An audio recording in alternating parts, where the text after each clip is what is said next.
Fui el último estudiante en presentar la prueba de admisión para la academia.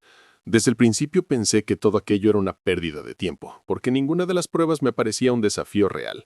Ya había peleado con esos mismos tipos de monstruos muchas veces antes, y mi habilidad especial consistía en volverme más fuerte cada vez que derrotaba a enemigos poderosos. Además, podía absorber distintos tipos de atributos, algo que en mi antiguo mundo habría sonado a fantasía barata, pero que allí era simplemente una parte más de mi realidad. Había sido convocado a otra dimensión, a un lugar donde se levantaba una escuela construida con un propósito muy claro: entrenar a los guerreros más fuertes del multiverso para que algún día pudieran completar la Torre de Babel. Yo, Van, todavía no entendía bien las reglas de ese mundo nuevo, pero recordaba vagamente un libro que había leído de niño, donde se contaba la historia de una torre que desafiaba los cielos.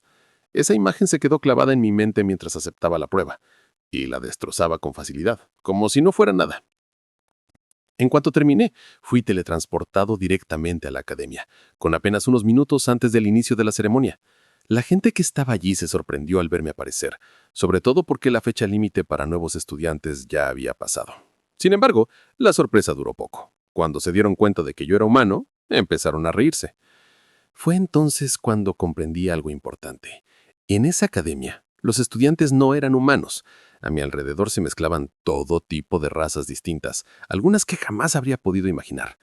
Y para empeorar las cosas, podía ver los atributos de cada persona. Bastaba con mirarlos para sentir el peso de su poder. Eran increíblemente fuertes. Un pequeño grupo de humanos me llamó desde el fondo. Dijeron con aire de costumbre que las razas inferiores tenían que sentarse atrás, que mi lugar ya estaba reservado junto a los inferiores. Me dirigí hacia donde señalaban, y entonces noté algo extraño. Aquellos que se suponía eran los más débiles de la academia tenían atributos monstruosos. Ese chico que estaba apoyado con desgano en la pared era peligroso. Esa chica de cabello rosado era prácticamente un monstruo, y otro más tenía estadísticas aún más altas que cualquiera a su alrededor. Hasta ese momento yo creía que el raro, el monstruo, era yo, pero al ver esos números entendí que iba muy por detrás. Si quería competir con ellos, tendría que crecer mucho más. Me presenté a una chica llamada Ruchel. Era tan linda que por un segundo me quedé observándola más de lo debido, atrapado por su belleza.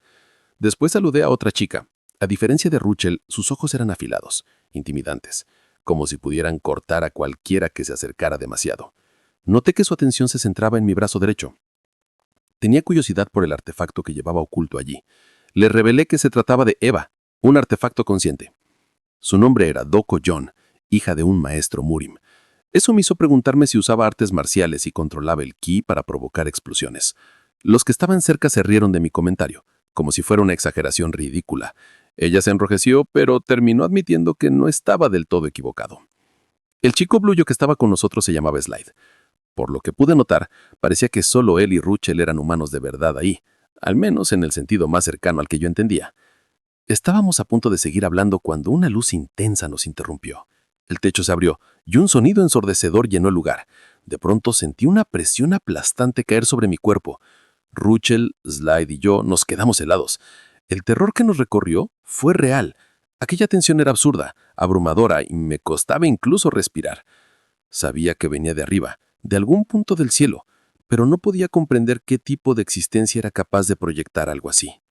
Aquello marcó el inicio de la ceremonia de admisión número 2557 de la Unión Academia. Felicitaron a todos, pero a mí esa voz solo me sonó algo lejano, gigantesco y peligroso. Más tarde, los 4 estudiantes de admisión especial fuimos convocados a la oficina de la profesora Yumina. El ambiente estaba cargado de formalidad. Ella preguntó si habíamos encontrado interesante el discurso del director, y un silencio incómodo llenó la sala. Nadie se atrevía a decir nada. Yo, incapaz de soportar ese silencio, lo rompí. Dije que había sido increíble y pregunté con toda la curiosidad del mundo si aquel ojo gigante que había sentido desde el cielo era el director.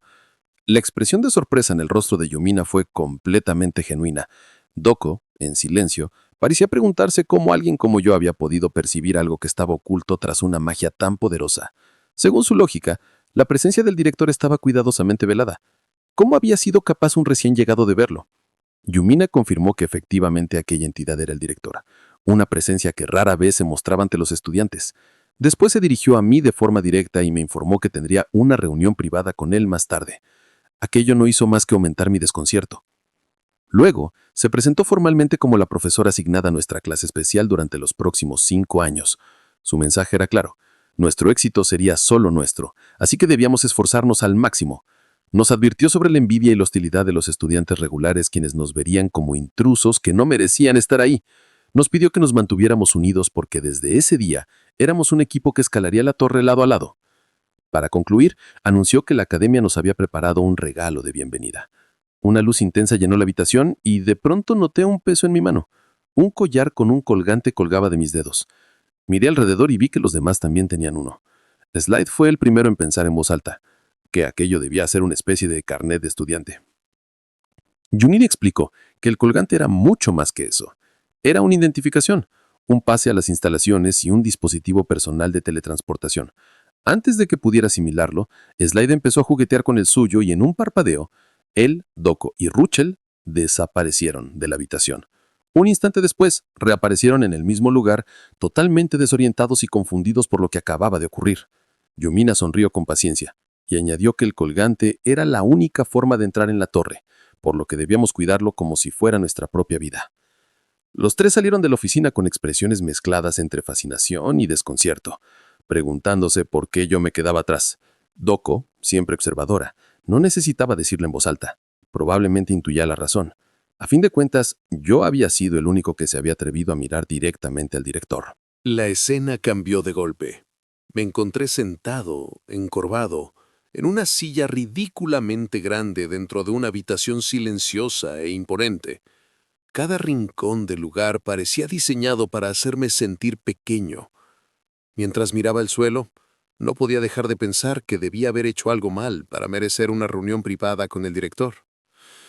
Entonces, una voz poderosa, tranquila y antigua resonó por toda la habitación. Venía de la figura sentada entre las sombras, más allá del escritorio. Aún así, seguí con la mirada fija en el piso, completamente intimidado por su presencia. La voz volvió a hablar con la misma calma, diciéndome que no había razón para temer, que esa ni siquiera era su verdadera forma, que podía mirarlo. Con vacilación, al final levanté la cabeza y lo que vi me desconcertó por completo. La enorme silla del director estaba vacía. En su lugar, sentada sobre el escritorio, había una simple muñeca de trapo. La voz provenía de esa muñeca. Procesé la escena como pude. Pregunté cómo debía dirigirme a él, si como director, canciller o algo similar, y la muñeca me explicó que podía llamarlo maestro. A partir de ahí, comenzó a explicar la verdadera razón de aquella reunión. Dijo que en general no intervenía en el desarrollo de los estudiantes. Si alguien era débil, simplemente le permitía seguir siéndolo.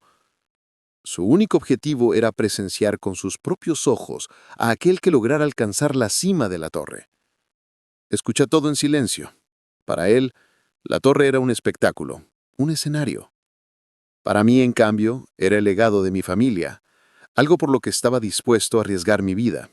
Mientras lo oía hablar de manera tan desapegada, me pregunté qué significaba la torre para los otros escaladores, por qué había tantos reunidos con el mismo objetivo y hasta qué punto todos entendían realmente lo que estaban persiguiendo.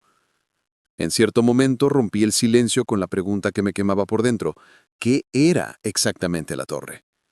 La muñeca permaneció en silencio unos instantes y luego reveló que la torre era un camino hacia lo divino, una especie de juicio. Esa respuesta se quedó resonando en mi mente. Intenté entender si lo divino a lo que se refería eran dioses, entidades superiores o algo completamente distinto que todavía no tenía forma en mis conceptos. Antes de que pudiera profundizar en esos pensamientos, el maestro continuó hablando. Afirmó que veía en mí el mayor potencial que había encontrado en siglos y que por esa razón haría una excepción a su regla de no interferir. Al decirlo, levantó uno de sus brazos de tela y me señaló. En ese instante, el colgante de identificación que llevaba en el bolsillo comenzó a brillar con una intensidad desbordante. Me asusté al sentir cómo la luz se expandía. Pregunté qué estaba ocurriendo, y el maestro explicó que había ampliado mis privilegios, otorgándome acceso ilimitado a cualquier calabozo fuera de la academia para que pudiera perfeccionar mis habilidades antes de enfrentar la torre. Alcancé a preguntar, confundido, qué significaba exactamente fuera de la academia, pero no tuve tiempo de escucharlo con calma. Un portal se abrió bajo mis pies de forma repentina, el suelo desapareció y comencé a ser succionado hacia una oscuridad profunda, luchando por mantener el equilibrio mientras la habitación se alejaba. El maestro expresó que, si mi progreso resultaba notable, desbloquearían más privilegios. Traté de preguntar a qué tipo de privilegios se refería, pero ya estaba siendo tragado por la negrura. Lo último que escuché fue su voz lejana diciendo que el privilegio máximo sería explorar la torre en solitario, y que me estaría esperando con ansias. El viaje fue instantáneo y desconcertante. El portal se cerró detrás de mí y caí de picada, para aterrizar sobre algo inesperadamente suave. Cuando abrí los ojos me di cuenta que estaba recostado en el regazo de una profesora, con flores en el cabello. El rubor me subió de golpe al rostro y me levanté de un salto, completamente embarazado. Ella se lo tomó con calma, como si estuviera acostumbrada a aquella clase de apariciones, y comentó que el director solía despedir a sus visitantes de esta forma tan brusca. Tomó mi identificación para revisarla y sus ojos se abrieron de par en par. Murmuró impresionada que el director le había concedido a un estudiante permiso para salir de la academia. Me explicó que había tenido una suerte inmensa, la oportunidad de explorar más mazmorras con libertad, de fortalecerme sin las limitaciones rígidas del campus. Solo entonces lo comprendí bien. Aquella reunión no había sido un castigo por ser débil, sino un regalo por considerarme prometedor. La profesora, con un leve suspiro teñido de envidia, me recomendó visitar una ciudad llamada Rónica, famosa por su hermoso templo. Anoté mentalmente ese nombre sabiendo que ese consejo no era algo que debiera desaprovechar. Luego lleva caminando por un largo camino de piedra, con una ciudad imponente recortándose en el horizonte. Recordé la petición de la profesora, que me había sugerido traerle 1 o 2 botellas de alcohol como recuerdo, y sonrí. El intercambio de información por ese precio había valido bastante la pena. Mientras avanzaba, mi mente se desvió hacia mi último encuentro con mi abuelo. En ese recuerdo, el anciano me entregó una pequeña bolsa y me preguntó si estaba preparado. Dentro brillaba una pila de lingotes de oro. Me dijo que era el legado de nuestros antepasados, recordándome que el oro tenía valor en todos los mundos. Antes, llevar semejante cantidad habría sido peligroso, pero gracias a mi inventario podía transportarlo sin problemas. Tomé algunas barras, sintiendo el peso de mi herencia y de la responsabilidad que lo acompañaba. Al fin llegué a la ciudad. Rónica era una metrópolis vibrante, donde la arquitectura antigua se mezclaba con una tecnología fantástica. Edificios majestuosos se alzaban junto a estructuras llenas de luces y mecanismos extraños. Coches y motocicletas voladoras cruzaban los cielos por encima de mi cabeza, y no pude evitar quedarme mirándolos como alguien que pisa por primera vez un mundo nuevo. Mientras caminaba, distraído por este paisaje tan distinto a todo lo que conocía, 2 guardias de la ciudad me detuvieron. Al principio mostraron desconfianza, evaluando cada detalle de mi ropa y mi presencia. Sin embargo, en cuanto notaron el uniforme de la academia en mi hombro, su actitud cambió por completo. La sospecha se convirtió en respeto inmediato. Me saludaron con seriedad y explicaron que la paz en la ciudad se mantenía gracias a la protección de la academia y del canciller. Como era evidente que yo era un recién llegado, los guardias de la entrada se ofrecieron a ayudarme con cualquier cosa que necesitara. Aún estaba procesando todo lo que había visto en Rónica, pero no pude evitar que una sonrisa traviesa se formara en mi rostro. Alcé la vista hacia el cielo, donde una motocicleta voladora pasaba zumbando sobre nuestras cabezas, y decidí que, ya que tenía cualquier cosa a mi disposición, iba a aprovecharlo. Pregunté el precio de una de esas máquinas y me respondieron que el modelo más básico costaba 250,000 ronis. Yo no tenía la menor idea de cuánto valía una moneda en ese mundo, así que simplemente saqué uno de los lingotes de oro que mi abuelo me había dejado y pregunté cuánto equivalía. La expresión de puro asombro en el rostro del guardia me lo dijo todo antes siquiera que hablara. Aquel único lingote valía más de 7 millones de ronis. Comprendí de golpe que, en términos económicos, estaba absurdamente bien preparado. Un tiempo después, estaba muy lejos de la academia, atravesando los cielos alrededor de Rónica, montado en mi nueva motocicleta voladora. Aceleraba entre campos abiertos, me lanzaba cerca de acantilados y dejaba que el viento me golpeara la cara. La sensación era de libertad absoluta. Había sido una compra impulsiva, pero una de esas decisiones impulsivas que, desde el primer minuto, sabes que valieron completamente la pena. Mientras disfrutaba del viaje, Eva, Mi fiel arma con forma de serpiente se materializó en mi hombro. Emocionado por todo lo que estaba probando, le enseñé lo que había hecho. Había infundido en la motocicleta los conceptos de demonio y fantasma, convirtiéndola en un artefacto viviente. Era, en cierto sentido, una hermana de Eva, a la que decidí llamar Lilith. Las dos parecían llevarse bien, y juntas comenzamos a explorar este nuevo mundo desde el cielo. De vuelta en la academia, la euforia de la libertad dio paso a un dolor de cabeza insoportable. Estaba desplomado sobre la mesa del comedor cuando Slide me miraba con una mezcla de furia y decepción, mientras dejaba un vaso de agua frente a mí. El motivo era sencillo. Después de la primera reunión del grupo, yo simplemente había desaparecido sin decir nada. Me disculpé, culpando al profesor que me había arrastrado a beber con él, pero Slide no parecía convencido en absoluto. Antes de que pudiera pensar en una excusa mejor, Dogo señaló algo en mi camisa, un emblema nuevo. Un poco avergonzado, tuve que admitir que había sido nombrado presidente de la clase. Slide, con su lógica, aceptó la decisión como algo natural. Pero Dogo intervino de inmediato, reclamando que, al ser la más fuerte, la posición debería ser suya. Su afirmación chocó con el orgullo de Slide, que no soportaba su actitud arrogante, y la discusión subió de tono en cuestión de segundos. En medio de aquel intercambio tenso, Dogo reveló que sabía del plan de Slide de intentar escalar la torre en solitario. El espadachín quedó completamente desconcertado, tartamudeando mientras Russell, sentada a un lado, observaba la escena con esa curiosidad tímida que la caracterizaba. Mi dolor de cabeza parecía empeorar con cada palabra que se lanzaban. Apoyé la frente sobre la mesa, tratando de ordenar mis pensamientos, y analicé el equipo que se me había asignado. Slide me parecía un león orgulloso e ignorante, que todavía no sabía cómo manejar su propio peso. Dogo se asemejaba a un gato callejero fuerte y desconfiado, que fácilmente convertía a cualquiera en enemigo. Y Russell era como una cachorra dócil, llena de buena voluntad, pero arrastrada por lo que ocurría a su alrededor. Sabía que si no decía nada, aquello solo empeoraría. Levanté la mano para llamar su atención y, con calma, dejé claro que el presidente de la clase no tenía por qué ser el más fuerte.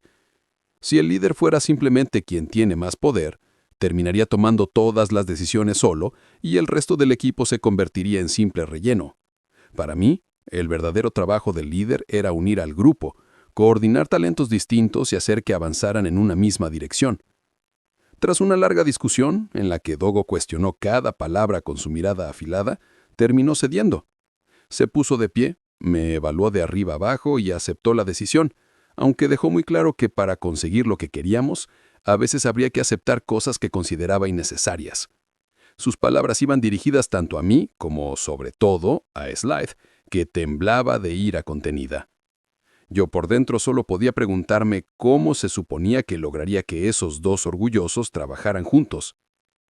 Cuando por fin el ambiente se calmó un poco, Russell se acercó con los ojos brillando y me preguntó con interés por la serpiente blanca, extrañando a Eva. Fue en ese momento cuando sentí que mi primera misión como líder acababa de empezar de verdad. Ese primer reto llegó durante la primera clase práctica en un campo de entrenamiento, compartido con otras clases. Allí, un estudiante de cuerpo de piedra, perteneciente a la clase 1, comenzó a desafiar al profesor. Los estudiantes regulares que ya detestaban a los de admisión especial por nuestro trato preferencial se agitaron de inmediato. Muchos querían tener la oportunidad de pelear con nosotros, como si demoler a uno de nuestro grupo les otorgara un tipo especial de satisfacción. Intenté mantener una expresión de no entender nada, pero Slide, a mi lado, ya se lo esperaba. Conocía demasiado bien el resentimiento que las otras clases sentían hacia nosotros. En medio del caos, el estudiante de piedra, erecto, se fijó en el broche de la profesora Yumina en mi uniforme, símbolo de que ella era nuestra profesora asignada. Ver a alguien que él consideraba un debilucho con un honor de ese tipo lo enojó muy profundamente. Exigió que él fuera el primero en pelear, y al ver el potencial conflicto, el profesor sustituto pareció encontrar la rivalidad entretenida. Miró directamente en mi dirección y, sin dudarlo, anunció que yo sería el oponente de Erecto. Mientras todo esto ocurría en el campo, en su oficina, la profesora Yumina leía los informes de la clase conjunta con una incredulidad creciente. Un combate práctico de ki entre clases en el primer periodo, para ella era una decisión desproporcionada y arrogante. Se preguntaba quién podría haber diseñado un plan de estudios tan hostil que básicamente lanzaba a estudiantes nuevos a un choque directo con veteranos solo para ver qué pasaba. De vuelta en el campo, el profesor suplente oficializó el enfrentamiento.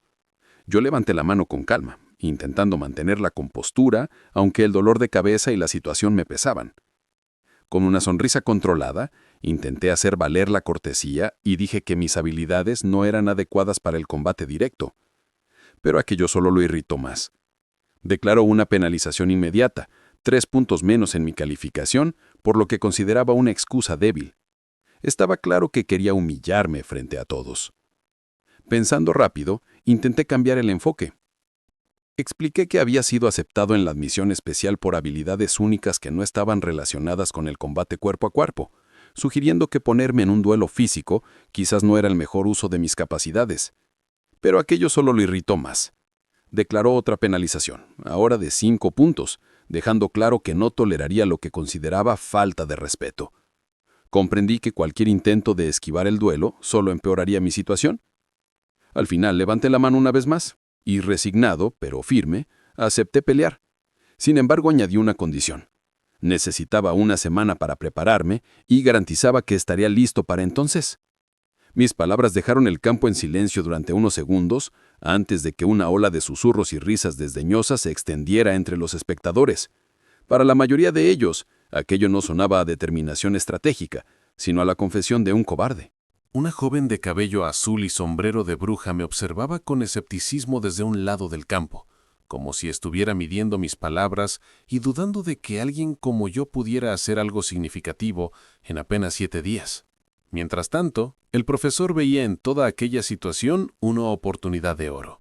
Con una sonrisa venenosa, aceptó mi petición de tiempo y anunció que el combate entre Van y Erecto quedaba programado para dentro de una semana y que, para asegurarse de que todos pudieran disfrutarlo, sería transmitido en vivo a través del sitio web de la academia. Era evidente que eso era exactamente lo que él quería, una humillación pública bien producida. Yo miré a mi futuro oponente, el gigante de piedra llamado Erecto, y activé mis ojos. Sus estadísticas eran brutales, 5 veces más salud que yo y 10 veces más fuerza física. La diferencia era abrumadora, casi insultante. Aún así, mientras hacía esos cálculos, un plan comenzaba a formarse lentamente en mi mente. Entre números y conceptos, noté las miradas preocupadas de Slide y de Rushel. Entendí muy bien lo que esas miradas querían decir. Si quería mantenerme al nivel de estos monstruos con los que estaba rodeado, necesitaba hacerme más fuerte a toda costa. Fue entonces cuando vi a Dogo-Yan estirándose tranquilamente al borde del campo, como si nada de aquello fuera particularmente interesante. En lugar de ignorar el alboroto, ella se dirigió directamente a la clase 1 y con una voz fría y segura se ofreció a mostrarles las habilidades de un admitido especial, recordándoles que su especialidad era el combate y preguntando quién sería el primero. Volví a activar mi análisis y al hacerlo, casi sentí que mis ojos se rompían. Las estadísticas de Dogo eran tan absurdas que apenas podía procesarlas con claridad. Era una auténtica potencia de rango SS. La arrogancia de la clase 1 se evaporó en un instante. Aquellos que gritaban por una pelea hacía unos segundos ahora guardaban un silencio pesado, casi aterrador. Cansada de esperar una respuesta, Dogo señaló directamente a Erecto, el de cuerpo de piedra, y lo eligió como objetivo, invitándolo a enfrentarse a ella con una actitud depredadora. El gigante se congeló. Pude ver cómo el sudor le resbalaba por su rostro rocoso. Él había venido buscando aplastar al recién llegado aparentemente débil, no enfrentarse a un desastre en forma de mujer. En ese momento entendí sin necesidad de cálculos complejos que si ese combate llegaba a ocurrir, mi futuro oponente no se recuperaría a tiempo para el duelo pactado dentro de una semana. Y aunque no sentía simpatía por Erecto, mi objetivo no era heredar un triunfo vacío sobre los restos de otro. Con esa idea en mente, corrí hasta donde estaba Dogo y frené su intención de luchar con él. Le dejé claro que ese hombre era mi oponente para la próxima semana y que no debía tocarlo. Ella pareció genuinamente sorprendida, porque desde su perspectiva solo estaba defendiendo a su compañero de clase, Agradecí su preocupación, pero afirmé con convicción que necesitaba demostrar mi valía con mis propias manos y que esperaba que lo entendiera. En respuesta vi como una sonrisa distinta aparecía en sus labios. Era una expresión curiosa, intrigada. Parecía reconsiderar la imagen que había formado de mí, como si hasta ese momento solo me hubiera visto como alguien con trucos interesantes y nada más. Satisfecha con mi respuesta, se giró hacia la multitud por última vez y lanzó su desprecio sobre todos esos estudiantes que ladraban desde lejos, comparándolos con perros que hacen ruido en manada, pero huyen con la cola entre las piernas cuando se abre realmente la jaula. Nadie respondió. Todos evitaban su mirada. Mientras tanto, mis compañeros y yo soltamos el aire que habíamos estado conteniendo sin darnos cuenta, aliviados de que la situación no estallara en algo peor. Sin embargo, la humillación que Dogo había arrojado sobre los estudiantes regulares encendió algo en ellos. Desde las gradas, una nueva voz irrumpió en el campo, poderosa y cargada de arrogancia. Quien hablaba cuestionaba a quién llamaba perro esa chica. Todos nuestros ojos se dirigieron a un hombre rubio, de presencia imponente, con cuernos que sobresalían de su cabeza y emanaban un aura de poder abrumadora. Su forma de hablar dejaba claro su desprecio absoluto. Afirmaba que siempre eran los débiles los que viajaban en manadas, y los perros pequeños que gruñen para proteger a su grupo solo resultaban una vista patética. De inmediato la atención de Dogo se centró por completo en él. Pude sentir cómo el ambiente cambiaba. Una confrontación mucho más peligrosa estaba a punto de comenzar. El hombre con cuernos sonreía con una confianza que rozaba lo insultante, seguro de que nadie allí podía desafiarlo en serio. Yo, en cambio, vi algo más. El poder que fluía alrededor de él estaba en una liga completamente diferente, incluso comparado con los prodigios que ya había conocido. Pregunté en voz baja quién era, y Slide me respondió con una tensión que no podía ocultar. Me explicó que se trataba de Ortema, regente de la dimensión Catois, perteneciente a una de las 10 grandes familias que gobernaban las dimensiones de más alto rango. Mientras Ortema bajaba de las gradas, incluso sus propios compañeros parecían nerviosos, como si caminar a su lado fuera caminar al borde de un volcán activo. Se acercó al profesor suplente y exigió que la pelea con Dogo se hiciera oficial. El profesor, encantado con el espectáculo que se estaba armando, sacó un dispositivo de grabación. Slide me explicó que iba a transmitir todo por el internet de la academia, como si fuera un gran evento. Su sorpresa fue doble cuando no solo entendí al instante qué era el internet, sino que también saqué un dispositivo de mi inventario, accedí al canal de la academia y abrí la transmisión en vivo. Russell y Slide se agruparon a mi alrededor, asombrados al ver la imagen del campo aparecer en la pantalla frente a nosotros. En la transmisión, el rostro del profesor lo delataba todo. Su expresión presumida dejaba claro que su objetivo era humillar públicamente al grupo de admisión especial, convertirnos en un espectáculo. Yo, en cambio, miré a Dogo en el centro de la arena y supe que las cosas no iban a salir como él había planeado. Los dos combatientes se enfrentaron, cada uno desde un extremo de la arena, y sus auras comenzaron a distorsionar el aire a su alrededor, como si estuvieran doblando el espacio mismo. Ortema invitó a Dogo a hacer el primer movimiento con desdén absoluto, pero ella, extendiendo la mano en un gesto burlón, le concedió el privilegio del primer ataque al recién llegado. Eso lo insultó, y se notó. Levantó la mano y con una voz cargada de poder ordenó que se arrodillara. En el mismo instante, una oleada de fuerza invisible estalló de su cuerpo. Una presión aplastante se extendió por toda la arena. No solo golpeó a Dogo, sino que barrió a todos los presentes como una tormenta repentina. En las gradas, los estudiantes cayeron de sus asientos, incapaces de mantener el equilibrio. A mi lado, Slide sintió cómo el aire le era arrancado de los pulmones, como si una mano gigante estuviera intentando aplastarle el pecho. Y yo mismo tuve que apretar los dientes para no doblarme ante aquella fuerza descomunal. Y en medio de toda esa presión insoportable, la silueta de Dogo seguía allí, enfrentando de frente la presión del regente de una de las 10 grandes familias. Ruchel, aterrorizada, se aferró a mi brazo mientras temblaba sin poder ocultarlo. En cuanto sentí cómo el aire mismo se torcía alrededor de la arena, solo pude pensar para mis adentros que aquello era una distorsión de la ley natural. A mi lado, noté la mirada sorprendida de Slide clavada en mí, como si no entendiera cómo podía ponerle nombre a algo que todos apenas alcanzaban a sentir. En el centro de todo, Dogo Yan seguía inmóvil. No titubeaba ni un milímetro. De ella emanaba un aura oscura y amenazante, una sed de sangre tan nítida que se sentía como vidrio afilado suspendido en el aire. Con un gesto de mano simple y elegante, disipó toda la presión de Ortema, como si no fuera más que una brisa molesta.